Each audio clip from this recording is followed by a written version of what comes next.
नमस्कार दोस्तों, मैं मोहित आनंद स्वागत करता हूँ आपका आपके अपने यूट्यूब चैनल पर। उम्मीद करता हूँ कि आप सभी बहुत अच्छे होंगे और अपनी पढ़ाई बहुत ही बढ़िया ढंग से कर रहे होंगे। आज की इस वीडियो में मैं आपके सामने साइंस के कुछ क्वेश्चंस लेके हाजिर हूँ। ये जो क्वेश्चन है, जैसा कि आप देख सकते हैं यहाँ पर लिखा भी हुआ है। ये 2 मार्क्स में ये क्वेश्चंस पूछे गए हैं। आज हम इन्हीं क्वेश्चंस को इस वीडियो में डिस्कस करने वाले हैं। बोर्ड के एग्जाम्स हमारे बहुत पास हैं, तो हमारी तैयारी किसी भी तरह से रुकनी नहीं चाहिए। अगर आपको किसी भी टॉपिक या किसी भी कॉन्सेप्ट पर वीडियो चाहिए, तो आप किसी भी वीडियो के कमेंट में लिख सकते हैं।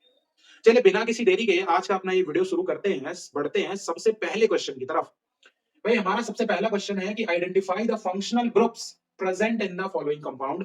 कि 4 कंपाउंड दिए गए हैं और हमें उन 4 कंपाउंड के अंदर मौजूद फंक्शनल ग्रुप के बारे में बताना। मैं आपको कॉन्सेप्ट भी बता देता हूं, जैसे कि फंक्शनल ग्रुप क्या होते हैं। वैसे तो मैंने वीडियो बना के डाली हुई है, आप जरूर देखिएगा। Functional group group of atoms जो किसी कार्बन कंपाउंड में जब जुड़े तो उस कार्बन की कंपाउंड की केमिकल प्रॉपर्टी को जो डिसाइड करता है, ऐसे ग्रुप्स को हम फंक्शनल ग्रुप कहते हैं। हिंदी में से प्रक्रियात्मक समूह कहते हैं, जो किसी भी यौगिक की क्रिया को, रासायनिक क्रिया को निश्चित करता है। और पूरी डिटेल में मैंने आपको बताया हुआ है कि कितने तरह के फंक्शनल ग्रुप हैं, उनका नोमेनक्लेचर कैसे पता करेंगे, सब कुछ। 4 जो ये हमें दिए गए हैं, इसमें अगर आप सबसे पहले देखें तो पहले वाले में CH3 CH2 CH2OH। तो भाई जब तक कार्बन और हाइड्रोजन चल रहा है तब तक तो वो कार्बन कंपाउंड है, लेकिन हमें पूरी सीरीज में, इस पूरी सीरीज में, इस पूरे कंपाउंड में एक चीज सबसे अलग दिखी, दैट वाज OH। और हम जानते हैं कि अगर OH लगा हुआ है तो OH क्या है? एक अल्कोहल ग्रुप है। तो पहले के पहले का आंसर अल्कोहल ग्रुप होगा। थोड़ा और पोस्टमार्टम करते हैं। अगर हमसे इसका नाम पूछ लिया गया होता तो नाम क्या होता? तो नाम के लिए हम देखते हैं कि कार्बन की संख्या कितनी है। भाई कार्बन की संख्या 3 है। 3 पर क्या नाम आता है? प्रोप। और कार्बन कार्बन के बीच कैसा बॉन्ड है? Single bond. तो क्या नाम आता है? ए। लेकिन हम जानते हैं क्योंकि ग्रुप कौन सा जुड़ा हुआ है? Alcohol group. तो ई हटा के हम इसके अंदर क्या लगा देंगे? ओल। तो नाम पड़ता प्रोपेनोल। ठीक है। तो फंक्शनल ग्रुप है अल्कोहल ग्रुप, और अगर हमसे नाम पूछा जाता तो नाम प्रोपेनोल होता। समझ में आ रहा है? बात करते हैं क्वेश्चन नंबर फर्स्ट के सेकंड पार्ट की। सेकंड पार्ट में अगर आप देखेंगे तो CH3 CH2 CH2 और COOH, यानी इसमें जो फंक्शनल ग्रुप आ रहा है वो कौन सा आ रहा है? COOH। और अगर फंक्शनल ग्रुप है COOH तो इस फंक्शनल ग्रुप का नाम क्या हो जाता है मेरे बच्चों? इसका नाम हो जाता है कार्बोक्सिलिक एसिड। अब अगर इसका नाम कह दिया गया होता कि भैया नाम बताइए, तो नाम बताने के लिए बच्चे क्या कहते? 1 2 3 कार्बन।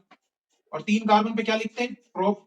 सिंगल बॉन्ड पे एन, कार्बोक्सिलिक एसिड है, ई हटा के क्या लगा देते हैं? Propanoic acid. और बिल्कुल खुशी खुशी घर जाते कि हमने तो जी बिल्कुल सही कर दिया, बट ये नाम बिल्कुल गलत है। आधों के तोते उड़ गए होंगे। लेकिन जिनको ध्यान है, जिन्होंने वीडियोस देखी है मेरी, उनको पता होगा कि कार्बोक्सिलिक एसिड के जो फंक्शनल ग्रुप है कार्बोक्सिलिक एसिड, उसमें खुद एक कार्बन होता है। तो हम उस कार्बन को अगर कंसीडर करना भूल गए तो हमारा जो नॉमेनक्लेचर है वो कभी सही नहीं होगा। 3 कार्बन तो वैसे हैं और चौथा कार्बन है ये कार्बोक्सिलिक एसिड वाला। तो 4 कार्बन पे नाम ब्यूट, सिंगल बॉन्ड पे एन और कार्बोक्सिलिक एसिड पे, तो इसका नाम मेरे बच्चों क्या पड़ेगा? इसका नाम पड़ेगा ब्यूटेनोइक एसिड। मैंने आपको बताया हुआ है कि अगर किसी भी फंक्शनल ग्रुप में कार्बन आ रहा है, जैसे एल्डिहाइड, कीटोन और कार्बोक्सिलिक एसिड, तो आप उस कार्बन को इग्नोर नहीं करेंगे, नॉमेनक्लेचर में उस कार्बन को काउंट करेंगे। तीसरे को अगर मैं देखता हूं तो तीसरे में क्या है? CHO। क्या है भाई? CHO। और CHO मतलब कौन सा ग्रुप? एल्डिहाइड ग्रुप है। सिंपल सी बात है। और एल्डिहाइड ग्रुप है। अब हमसे कह दिया जाए नाम, तो नाम में आगे आप पढ़ोगे 1 और 2 पे ईथ, लेकिन आप भूल जाओगे इसमें भी एक कार्बन है। तो अब इसका नाम क्या पढ़ना चाहिए? बिल्कुल सही बात है, प्रोप। सिंगल बॉन्ड एन और एल्डिहाइड है तो अल, प्रोपेनल। इसमें ध्यान रखना, इसमें अल लगाते हैं और इसमें क्या लगाते हैं? इसमें ऑल लगाते हैं। दिखने में दोनों सिमिलर हैं। ओ और ए में अगर गड़बड़ हो गई, क्वेश्चन बिल्कुल नाश हो जाएगा। ध्यान रखना, तो इस चीज का बहुत ध्यान से, सावधानी से काम करना। अगेन मेरा जो डी पार्ट है, इस डी पार्ट में ये है कार्बोक्सिलिक, ये है। और हम जानते हैं कि अगर CO आ गया तो ये तो मिडिल में आएगा हमेशा, इसकी प्रॉपर्टी यही है। तो इसको कौन सा ग्रुप कहेंगे? Ketone group. मैं नाम इसलिए लिखवा रहा हूं ताकि आपका रिवीजन हो जाए, वरना पूछा तो हमसे बस फंक्शनल ग्रुप था। नाम की बात करूं तो 4 कार्बन है तो बट, सिंगल बॉन्ड है एन और कीटोन पे ओन आएगा तो नाम पड़ेगा ब्यूटेनोन पड़ेगा। क्या नाम पड़ेगा मेरे बच्चों? ब्यूटेनोन। तो इस तरीके से आपको पहले क्वेश्चन के चारों पार्ट को अंजाम देना था। क्या उसके फंक्शनल ग्रुप है और उसका नाम क्या है, मैंने आपको बहुत ही डिटेल में बता दिया। समझ में आ रहा है? क्वेश्चन नंबर सेकंड की ओर चलते हैं। क्वेश्चन नंबर सेकंड कहता है कि diabetic patient are advised by the doctors to consume less sugar in their diet. Why? बहुत ही सिंपल सा क्वेश्चन है। कंट्रोल एंड कोऑर्डिनेशन वाले चैप्टर से इस क्वेश्चन को पूछा गया है। पहली बात तो डायबिटिक पेशेंट्स वो होते हैं जिनकी बॉडी के अंदर ब्लड का शुगर लेवल बढ़ता है। अब यहाँ पे क्या पोस्टमार्टम हम कर सकते हैं कि भैया उसने कहा क्वेश्चन में कि डॉक्टर कहते हैं लेस शुगर वाला कंटेंट करो, खाओ। तो लेस शुगर वाला कंटेंट क्यों? क्योंकि जो डायबिटिक पेशेंट है उनमें डिफिशियंसी होती है। डिफिशियंसी होती है किसकी? एक हार्मोन की, जिसका नाम क्या है? इंसुलिन। इंसुलिन का काम क्या है? इंसुलिन का काम है ब्लड के शुगर लेवल को रिड्यूस करना, घटाने का काम है, मेंटेन करने का काम है। अब अगर इंसुलिन की कमी हो गई तो इंसुलिन की कमी से जो बीमारी होगी उसी को हमने बोला डायबिटीज। और डायबिटिक पेशेंट को एडवाइस है कि लेस शुगर वाला आपको खाना खाना है, या ऐसी चीज भी कम खानी है जिसको कन्वर्ट करती है बॉडी और उसके अंदर के मौजूद डिफरेंट एंजाइम्स शुगर के अंदर में, तो उस चीज को भी आपको ध्यान रखना है। तो diabetic patients are advised by the doctor to consume less sugar because there is a deficiency of insulin hormone in their body. So the level of blood sugar will be increased. So it can create severe problems to their life. अब अगर मैं आपसे पूछूं कि बताइए insulin कौन release करता है, तो इंसुलिन एक ग्लैंड जिसका नाम हमारा क्या है? पेनक्रियाज। हमें ये भी तो ध्यान रखना है कि पेनक्रियाज रिलीज करता है।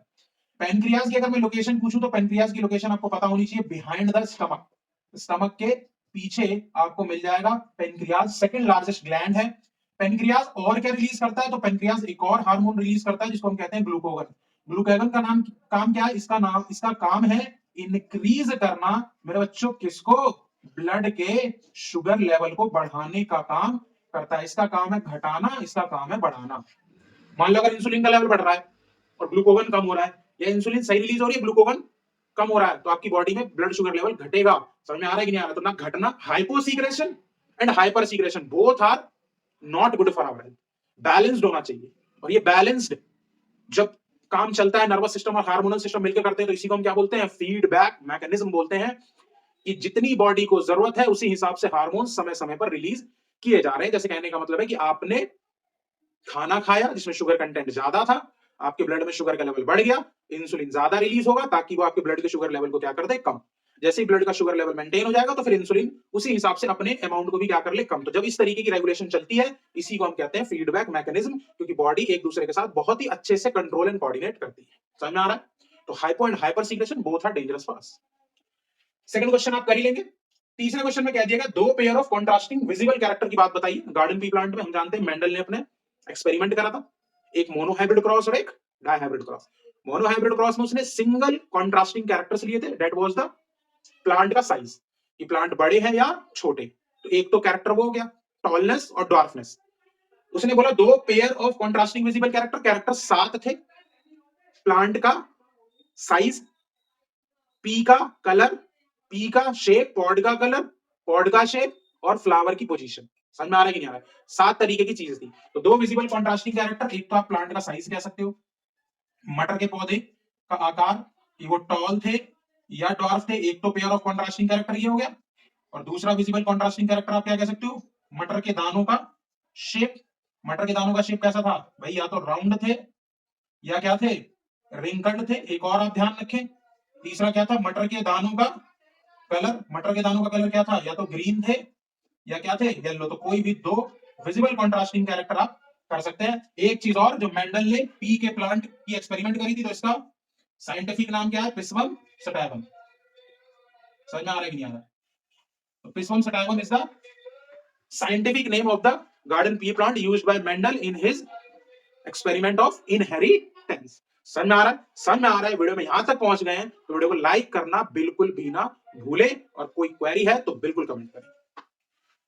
अगला क्वेश्चन जो है लाइट के एक जो चैप्टर है human I and the colourful world, उससे पूछा गया है। कहता है सिलियरी मसल्स और आई लेंस का जो फंक्शन होता है वो एक दूसरे के साथ कैसे रिलेट करेगा कि हम पास की चीजों को देख सकें। देखो ये जो कॉन्सेप्ट है, इस कॉन्सेप्ट को कहते हैं पावर ऑफ एकोमोडेशन, यानी कि नेत्र की संयोजन क्षमता। पावर ऑफ एकोमोडेशन क्या है? कि हमारी जो आंखों की जो लेंस है उसके अंदर ये क्षमता है, उसकी ये एबिलिटी है कि वो पास की चीजों को भी दिखा सकता है और दूर की। इसके लिए आप क्या कर सकते हैं? अपने सामने एक उंगली रखो, अपने सामने आप उंगली रखो, अगर आप उंगली पे फोकस करोगे तो आप देखोगे कि पीछे का जो बैकग्राउंड है वो ब्लर हो गया। इसका मतलब ये है कि आपकी जो आंखों के लेंस है वो आपको इस उंगली पे फोकस करके इसकी एक क्लियर इमेज बनाने की कोशिश कर रहे हैं, तो आप पास का देख रहे हैं। अब सेम एक्सपेरिमेंट करो और पीछे की चीजों को फोकस करने की कोशिश करो, तो आप देखोगे कि आपकी ये उंगली आपको कैसे दिखाई देगी? ब्लर। इसका मतलब आपकी आंखों की लेंस दूर की चीजों को आपको क्लियर दिखाने की कोशिश कर रहा है, तो पास की चीजें क्या हो गई? ब्लर। इसी एबिलिटी को हमारी आई लेंस को, क्योंकि वो फ्लेक्सिबल है, अपनी फोकल लेंथ को क्या कर सकता है? एडजस्ट कर सकता है। इसी को हम पावर ऑफ एकोमोडेशन कहते हैं। अब अगर हमें पास का देखना है, तो पास के देखने के लिए सिलियरी मसल्स को कॉन्ट्रैक्ट होना पड़ता है। सिलियरी मसल जब कॉन्ट्रैक्ट होगा तो आई लेंस क्या हो जाएगा, आई लेंस स्पेरिकल शेप में आएगा, ठीक हो जाएगा, जिसकी वजह से उसकी फोकल लेंथ घटेगी, और फोकल लेंथ घटेगी तो वो नियर बाय ऑब्जेक्ट को क्या कर पाएगा, सही से देख पाएगा। लेकिन अगर उसको दूर का देखना है तो आई लेंस को थिन होना पड़ेगा ताकि उसकी फोकल लेंथ बढ़े, और फोकल लेंथ तब बढ़ेगी जब वो क्या होगा, रिलैक्स होगा। कौन, ciliary muscle. So by adjusting the focal length of eye lens, ciliary muscles and eye lens both function relate to see us nearby and far object clearly. तो पास के देखने के लिए ciliary muscles contract होंगे, जिसकी वजह से eye lens क्या होगा, ठीक हो जाएगा, फोकल लेंथ कम हो जाएगी, and you can see the near by object clearly. दूर का देखना है तो आई लेंस पतले हो जाएंगे, सिलियरी मसल रिलैक्स हो जाएगा, फोकल लेंथ बढ़ जाएगी और आपको दूर का ऑब्जेक्ट साफ दिखाई देगा। उम्मीद करता हूं कि ये क्वेश्चन बहुत ही अच्छी तरीके से आपको क्लियर हो गया होगा। कॉन्सेप्ट जो यहां पर काम कर रहा है वो कॉन्सेप्ट है पावर ऑफ एकोमोडेशन, नेत्र की संयोजन क्षमता। समझ में आ रहा है कि नहीं आ रहा है? अगले क्वेश्चन से पूछा गया कि फ्लेमिंग का लेफ्ट हैंड रूल कितना, वाहियात 2 नंबर का क्वेश्चन, बट फिर भी अगेन बच्चे कंफ्यूज रहते हैं। पहली बात तो लेफ्ट हैंड, कई बच्चे तो क्या होते हैं कि लिखते लिखते में भूल जाते हैं कि लेफ्ट लिया है राइट लिया, तो ये तो ध्यान रखना। अब मेरे जैसे तो बिल्कुल, क्योंकि मैं लेफ्ट हैंड से लिखता हूं, तो हो सकता है कि मैं लिख रहा हूं एकदम से रूल आया, मैंने राइट हैंड निकाल लिया। राइट हैंड रूल भी है और लेफ्ट हैंड रूल भी है, लेफ्ट हैंड रूल अलग है, राइट हैंड रूल अलग है, समझिएगा। लेफ्ट हैंड रूल क्या कहता है, तो लेफ्ट हैंड रूल ये कहता है कि hold your four finger, middle finger and the thumb in such a way कि तीनों एक दूसरे के म्यूचुअली परपेंडिकुलर हो। अब जब म्यूचुअली एक दूसरे के परपेंडिकुलर होंगे, आपको दिखाई दे रहा होगा, समझ में आ रहा है कि नहीं आ रहा, तो ये इसके परपेंडिकुलर और ये इसके परपेंडिकुलर और ये इसके परपेंडिकुलर। तो ये एफ से क्या होता है, फोर फिंगर, तो एफ से क्या दर्शाएगा, फील्ड, ये ध्यान रखना। एफ से फोर फिंगर, एफ से फील्ड, सी से सेंटर फिंगर, सी से करंट, बच क्या गया भाई, थंब। टी से थंब, तो थंब दिखाएगा डायरेक्शन ऑफ मूवमेंट यानी डायरेक्शन ऑफ फोर्स। समझ में आ रहा है कि नहीं आ रहा है?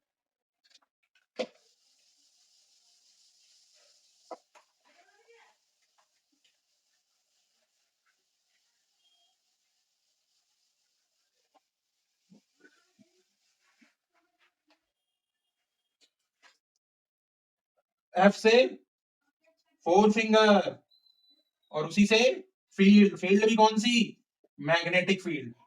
सी से सेंटर फिंगर, मिडिल फिंगर याद रखने से अच्छा है कि सेंटर फिंगर याद रखिए, और सी से ही क्या हो जाएगा, करंट, इलेक्ट्रिक करंट, और टी से थंब, तो थंब बताएगा फोर्स या डायरेक्शन ऑफ मोशन। और इन तीनों को किसके एंगल पर रखना है, 90 डिग्री के एंगल पर रखना है। यही है हमारा फ्लेमिंग का लेफ्ट हैंड रूल। देखो भाई, पहला रूल जो लगता है वो है right hand thumb rule. Right hand thumb rule ये कहता है कि अंगूठे को जिस दिशा में करंट फ्लो कर रही है उस दिशा में रखें, और जब आप अपनी बाकी की उंगलियों को रोल डाउन करेंगे, मोड़ेंगे, तो जिस दिशा में मुड़ेगी वो मैग्नेटिक फील्ड के डायरेक्शन को दर्शाएगा। ये तो है राइट हैंड थंब रूल। इसी को कॉर्क स्क्रू रूल भी बोला गया, पेचकस का नियम। समझ में आ रहा है? दूसरा रूल आता है फ्लेमिंग का लेफ्ट हैंड रूल। फ्लेमिंग का लेफ्ट हैंड रूल हमें डायरेक्शन ऑफ फोर्स या डायरेक्शन ऑफ मोशन को निकालने के लिए बताया गया था। ये इस कॉन्सेप्ट पे बेस्ड था कि अगर किसी करंट कैरिंग कंडक्टर को मैग्नेटिक फील्ड में प्लेस करेंगे, तो उस मैग्नेटिक फील्ड की वजह से उस करंट कैरिंग कंडक्टर पर एक फोर्स लगेगी, जिसकी वजह से मोशन क्रिएट होगा। यही इसी प्रिंसिपल पर हमारा इलेक्ट्रिक मोटर बेस्ड है, और यही है magnetic effect of electric current, जिसकी वजह से भाई इलेक्ट्रिक करंट भी मैग्नेट की तरह बिहेव करेगा वो कंडक्टर, और उसको हमने खुद एक मैग्नेटिक फील्ड में रख दिया। अब जो दो फील्ड का इंटरेक्शन होगा तो फोर्स लगेगी, जिसकी वजह से मोशन। जो राइट हैंड थंब रूल है, right hand thumb rule electromagnetic induction के कॉन्सेप्ट पे बेस्ड है, जो हमें इंड्यूस करंट, इंड्यूस करंट का मतलब दिष्ट धारा, जो इंड्यूस हुई, प्रोड्यूस हुई, उसका दिशा पता लगाने के लिए किया जाता है। यहां पर फील्ड और डायरेक्शन ऑफ फोर्स होता है, जिसकी वजह से हम क्या करते हैं, करंट इंड्यूस करते हैं। इस प्रिंसिपल पर हमारा इलेक्ट्रिक जनरेटर डायनामो बेस्ड है। समझ में आ रहा है? एक रूल आता है clock face rule. Clock face rule का इस्तेमाल हम सोलेनोइड या जो हमारे सर्कुलर लूप है उसमें कौन सा फेस नॉर्थ, कौन सा फेस साउथ की तरह बिहेव कर रहा है, इसको पता लगाने के लिए हमने क्लॉक फेस रूल किया। क्लॉक फेस रूल को याद रखने का तरीका यह है कि आप दो सर्कल बनाओ। अब एक में लिख लो एन और एक में लिख लो एस। अब अगर आप एस के डायरेक्शन को देखोगे तो एस का डायरेक्शन क्या है, क्लॉकवाइज डायरेक्शन। कैसा डायरेक्शन है मेरे बच्चों, क्लॉकवाइज। तो अगर करंट का डायरेक्शन कैसा है, क्लॉकवाइज, तो जो पोल होगा वो पोल किसी तरह बिहेव करेगा, साउथ। यानी जिस पोल को आप देख रहे हो, मान लो ये एक सोलेनोइड है, इसको आप देख रहे हो, अब आपने इस वाले एंड को देखा और इसमें करंट का डायरेक्शन क्या है, आपकी तरफ से आप देखो क्लॉकवाइज है, तो ये वाला पोल कैसा होगा, साउथ। तो इधर से मैं देख रहा हूं तो मुझे कैसा दिखेगा, ये वाला। समझदार हो आप। तो अगर इसको आप देखोगे एन को, तो एन कैसा है, एंटी क्लॉकवाइज। कैसा है ये, तो अगर करंट का डायरेक्शन क्या है, एंटी क्लॉकवाइज। कौन सा है, एंटी क्लॉकवाइज। तो जो हमारा पोल होगा, वो क्या होगा, नॉर्थ। और हम जानते हैं मैग्नेटिक फील्ड लाइन नॉर्थ से निकलती है और किसमें मर्ज होती है, साउथ में हो जाती है। समझ में आ रहा है कि नहीं आ रहा है? तो ये रूल्स हैं, जिन रूल्स का इस्तेमाल हम अपने चैप्टर नंबर पहले जो एनसीईआरटी में था 13 magnetic effect of electric current में करते हैं। आइए बढ़ते हैं अपने अगले क्वेश्चन की ओर, जो कहता है कि इलेक्ट्रिक फ्यूज क्या है। Again electric fuse magnetic effect of electric current के कॉन्सेप्ट पे बेस्ड है। Electric fuse is a safety device. क्या है, सेफ्टी डिवाइस है which prevents the electric appliance and electric circuit from overflowing of the current. Current overflow ना कर जाए, उस सर्किट में या उस अप्लायंस में आग ना लग जाए, शॉर्ट सर्किट ना हो जाए, ओवरलोडिंग ना हो जाए, उससे बचाने के लिए एक सेफ्टी डिवाइस लगाई जाती है जिसका नाम है इलेक्ट्रिक फ्यूज। समझ में आ रहा है कि नहीं आ रहा है? इस इलेक्ट्रिक फ्यूज की एक रेटिंग होती है, इस रेटिंग से जैसे ही करंट ज्यादा फ्लो होगा, इसका मेल्टिंग पॉइंट क्या होता है, लेड और टिन की बनी होती है, तो मेल्टिंग पॉइंट लो होने की वजह से क्या हो जाता है, मेल्ट हो जाता है। जैसे ही मेल्ट होगा सर्किट क्या हो जाएगा, ब्रेक। और अगर सर्किट हो गया ब्रेक तो करंट फ्लो नहीं करेगा, तो इलेक्ट्रिक सर्किट और इलेक्ट्रिक अप्लायंस को शॉर्ट सर्किट, ओवरलोडिंग, आग लगने से बचा लेगा।